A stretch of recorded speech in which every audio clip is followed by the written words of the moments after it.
Assalamualaikum warahmatullahi wabarakatuh. Anda semua kembali lagi di channel Matematika Lumut, channel pembelajaran matematika. Dan hari ini kita akan membahas tentang, ini kita nggak bahas buku BSE dulu ya. Kita sekarang akan bahas modul pengayaan atau LKS Matematika untuk matematika kelas 7 semester 1. Ya, sekarang ada di halaman 10 ya, di halaman 10. Bapak mengulas kembali walaupun di video sebelumnya sebenarnya sudah masuk di halaman 13 kalau tidak salah ya. Oke, Bapak ingin membahas tentang membandingkan bilangan pecahan. Bilangan pecahan adalah bilangan yang digunakan untuk menyatakan suatu yang tidak utuh. Tidak utuh. Kalau utuh kan itu bilangan bulat ya, 1, 2, 3 dan seterusnya atau bilangan asli. Tapi kalau pecahan itu bilangannya tidak utuh, makanya ditulisnya dalam bentuk seperti ini, A per B. A dan B, A-nya itu disebutnya pembilang. Kemudian untuk B-nya itu disebutnya penyebut. Oke, penyebut. Jadi kalau atas itu pembilang, bawahnya penyebut. Nah, perhatikan. Ini disebutnya 1/3. Kenapa 1/3? Karena yang diarsirnya 1, seluruh lingkaran ada 3 bagian. Jadi 1 dari 3 bagian. Jadi 1/3 itu bisa kita artikan 1 dari 3 bagian. Nah, gitu ya. Oke. Sekarang kita akan coba lihat apa itu pecahan senilai. Nah, apabila pembilang dan penyebut dikali atau dibagi dengan bilangan yang sama, maka akan diperoleh pecahan yang senilai. Ya. Dikali, dibagi bilangan yang sama. Perhatikan ya. Nah, di sini ada contohnya 2/3. 2/3 itu senilai dengan 6/9. Kenapa 2/3 itu senilai dengan 6/9? Karena dia dikalikan bilangan yang sama. Bilangan yang samanya itu adalah 3.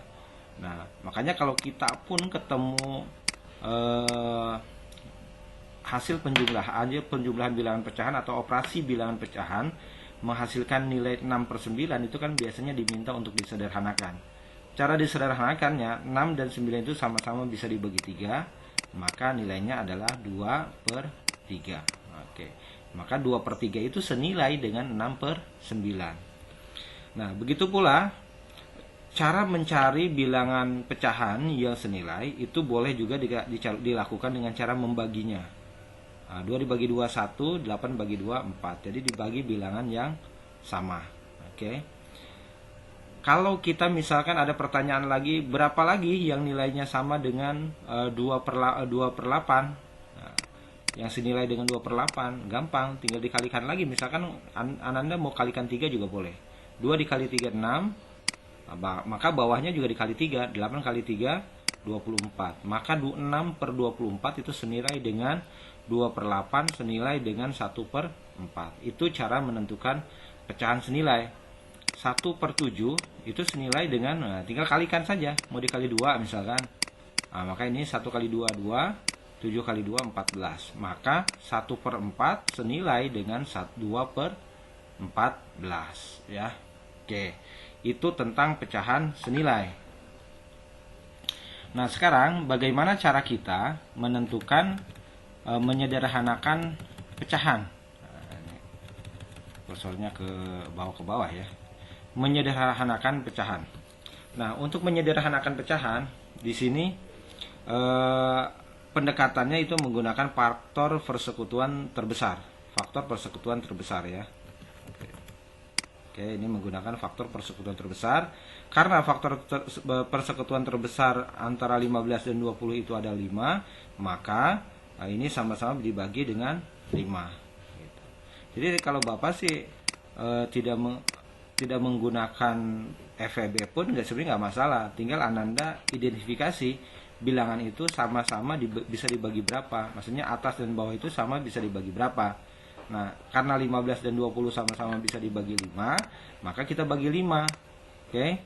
Maka 15 dibagi 5 sama dengan 3, kemudian 20 dibagi 5 sama dengan 4.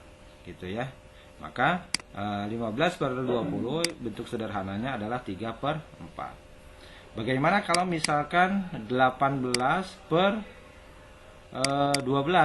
Nah, 18 per 12 ini cara menyederhanakannya. Nah, kita lihat sama-sama bisa dibagi berapa dulu. Nah, bisa dibagi 2. Maka 18 dibagi 2 sama dengan 9. 12 dibagi 2 sama dengan 6. Nah, ini bisa kita bagi lagi. Nah, dibagi di bilangan yang sama lagi. Ini sama-sama bisa dibagi bilangan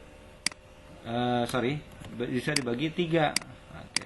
9 dibagi 3 berapa? 9 dibagi 3 3, kemudian 6 dibagi 3 2. Oke. Jadi seperti itu. Ini cara menyederhanakan bilangan pecahan. Oke. Demikian untuk video kali ini, Bapak hanya membahas tentang pecahan senilai dan menyederhanakan pecahan.